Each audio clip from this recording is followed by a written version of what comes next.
सभी साथियों को नमस्कार। राम राम और खम्मा गणी। तो विजय बैच में आपका हार्दिक स्वागत है। आज हम शुरुआत करने जा रहे हैं विजय बैच की सेकंड क्लास से। तो जो हमारी फर्स्ट क्लास थी विजय बैच की, उसमें आपको जो भी चीज़ समझ में नहीं आई हो तो आप हमें कमेंट बॉक्स के माध्यम से पूछ सकते हो, ठीक है। तो चलिए शुरुआत करते हैं सेकंड क्लास के साथ। पहला क्वेश्चन है, अग्नि नृत्य कहाँ का प्रसिद्ध है। पहला ऑप्शन है बीकानेर, दूसरा ऑप्शन है करौली, तीसरा ऑप्शन है चूरू, चौथा ऑप्शन है जोधपुर। तो अग्नि नृत्य कहाँ का प्रसिद्ध है भाई? अग्नि नृत्य कहाँ का प्रसिद्ध है? अग्नि नृत्य बीकानेर का प्रसिद्ध है। कहाँ का प्रसिद्ध है? बीकानेर का प्रसिद्ध हो जाएगा अग्नि नृत्य। साथ में आपको अग्नि नृत्य से संबंधित दो तीन बातें याद रखनी हैं। पहली बात यह है कि अग्नि नृत्य किसके द्वारा किया जाता है। अग्नि नृत्य किसके द्वारा किया जाता है? तो ये किया जाता है जसनाती संप्रदाय के द्वारा। जसनाती संप्रदाय द्वारा।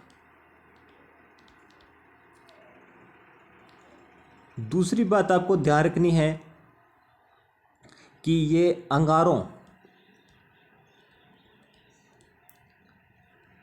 पर किया जाता है, ठीक है। तीसरी बात ध्यान रखनी है कि ये फतेह फतेह उद्घोष के साथ किया जाता है। ये इस नृत्य का उद्घोष है, ठीक है। तो ये अग्नि नृत्य से संबंधित आपको तीन चार बातें याद रखनी है। पहला तो आपको ये ध्यान रखना है कि अग्नि नृत्य राजस्थान के कौन से जिले का प्रसिद्ध है, तो बीकानेर का प्रसिद्ध है।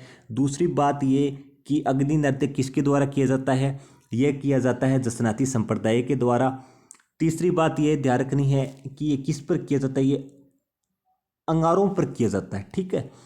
और चौथी बात ये ध्यान रखनी है कि ये फतेह फतेह उद्घोष के साथ किया जाता है। फिर अन्य क्वेश्चन है, उनकी व्याख्या देख लेते हैं। करौली का कौन सा नृत्य प्रसिद्ध है? करौली का लंगोरिया नृत्य प्रसिद्ध है। साथ में कैला देवी मेला, बहुत बार पूछा गया है ये क्वेश्चन, तो आप ध्यान रखना कैला देवी मेले का, ठीक है। ये करौली का प्रसिद्ध है कैला देवी मेला। चूरू का कौन सा नृत्य प्रसिद्ध है? चूरू का कबूतरी नृत्य प्रसिद्ध है। फिर है जोधपुर, जोधपुर का गुड़ला नृत्य प्रसिद्ध है। तो ये पहला क्वेश्चन क्लियर हुआ। चलते हैं दूसरे क्वेश्चन की ओर। गोडाउन को राज्य पक्षी का दर्जा कब दिया गया था? पहला ऑप्शन है 2014 में, दूसरा ऑप्शन है 1948 में, तीसरा ऑप्शन है 1983 में, चौथा ऑप्शन है 1981 में। तो गोडाउन को राज्य पक्षी का दर्जा दिया गया था 1981 में। कब दिया गया था? 1981 में दिया गया था। फिर व्याख्या देख लेते हैं। ऊंट को राज्य पशु का दर्जा कब दिया गया था? ऊंट को राज्य पशु का दर्जा कब दिया गया था? पशुधन श्रेणी में। यह दिया गया था 2014 में, ठीक है। बास्केटबॉल को राज्य खेल का दर्जा कब दिया गया था? बास्केटबॉल को राज्य खेल का दर्जा 1948 में दिया गया था। बास्केटबॉल राज्य खेल है, ठीक है, ये ध्यान रखना है आपको। राजस्थान का राज्य खेल बास्केटबॉल।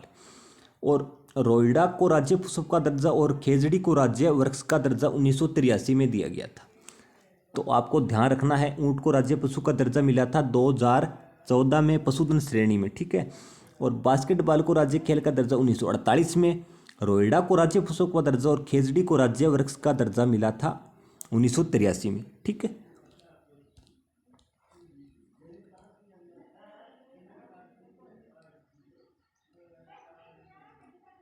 तीसरा क्वेश्चन, राजस्थान की अंतर्राष्ट्रीय सीमा की लंबाई कितनी है? पहला ऑप्शन है 4850 किलोमीटर, दूसरा ऑप्शन है 1070 किलोमीटर, तीसरा ऑप्शन है 43 किलोमीटर, चौथा ऑप्शन है 5920 किलोमीटर। कितनी है भाई? अंतर्राष्ट्रीय सीमा की लंबाई कितनी है, जल्दी से बताइए। अंतर्राष्ट्रीय सीमा की लंबाई कितनी है? यह है 1070 किलोमीटर। कितनी है? और अंतर्राष्ट्रीय सीमा किस देश से लगती है? पाकिस्तान से, ठीक है। और राजस्थान के कितने जिले इससे सीमा बनाते हैं? तो पहले 4 जिले बनाते थे, अब कितने जिले बनाते हैं? 5। पहला जिला है श्रीगंगानगर,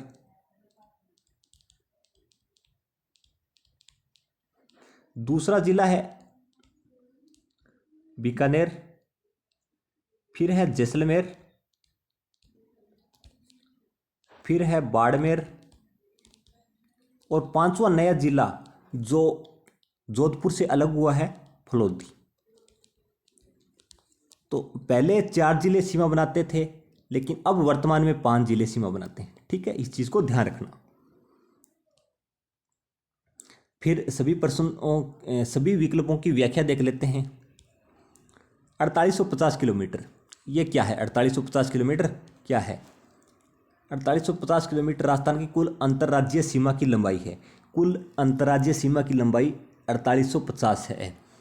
43 किलोमीटर ये राजस्थान की लंबाई और चौड़ाई का अंतर है, यानी 869 में से 826 माइनस कर देंगे तो 43 किलोमीटर आएगा। ठीक है, फिर है 5920, ये राजस्थान की कुल सतलीय सीमा की लंबाई है। क्या है? ये राजस्थान की कुल सतलीय सीमा की लंबाई है। चौथे क्वेश्चन की तरफ बढ़ते हैं। निम्न में से ग्रासिया जनजाति का नृत्य कौन सा है?